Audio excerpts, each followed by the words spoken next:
একদিকে আজ যখন খার্চি উৎসবে মাতোয়ারা রাজ্যবাসী, ঠিক তার অন্যদিকে কিন্তু আজ উল্টো রথ। আর এই উল্টো রথে বিশেষ আয়োজন করেছে রাজ্যের আগরতলা স্থিত আশ্রম চৌমুহনীর ইসকন এবং যে হরেকৃষ্ণ মন্দির রয়েছে তাদের উদ্যোগে আজকের একটি বিশেষ আয়োজন।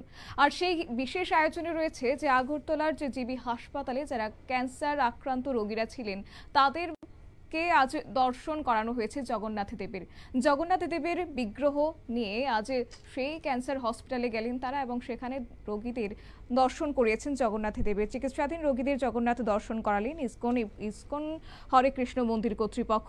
হাসপাতালে গিয়ে ইসকন হরেকৃষ্ণ মন্দির কর্তৃপক্ষের তরফে ওয়ার্ডে রোগীদের জগন্নাথ দর্শন করিয়ে তাদের মধ্যে প্রসাদ বিতরণ করা হয়েছে। যেহেতু চিকিৎসাধীন অবস্থায় তারা জগন্নাথ দর্শন করতে পারেননি, তাই তাদের জন্য আজকের এই বিশেষ আয়োজন, বিশেষ উদ্যোগ। কি বলছেন তারা, শুনুন।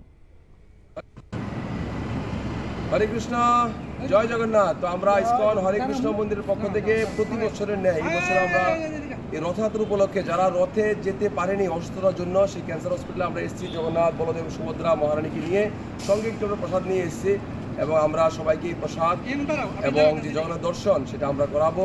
তা নিশ্চয়ই যারা অসুস্থ আছেন তারা জগন্নাথকে দর্শন করবে এবং প্রার্থনা করবে তারা যেন খুব অতি সত্বর তারা বাড়িতে ফিরে যায় সুস্থ হয়। হরে কৃষ্ণ, জয় জগন্নাথ।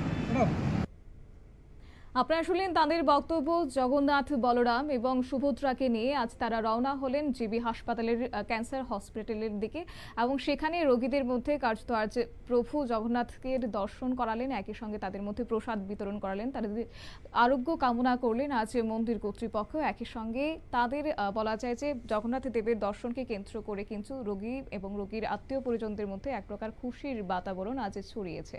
নিয়ে নিচ্ছে ছোট্ট একটি বিজ্ঞাপন বিরতি, সঙ্গে থাকুন।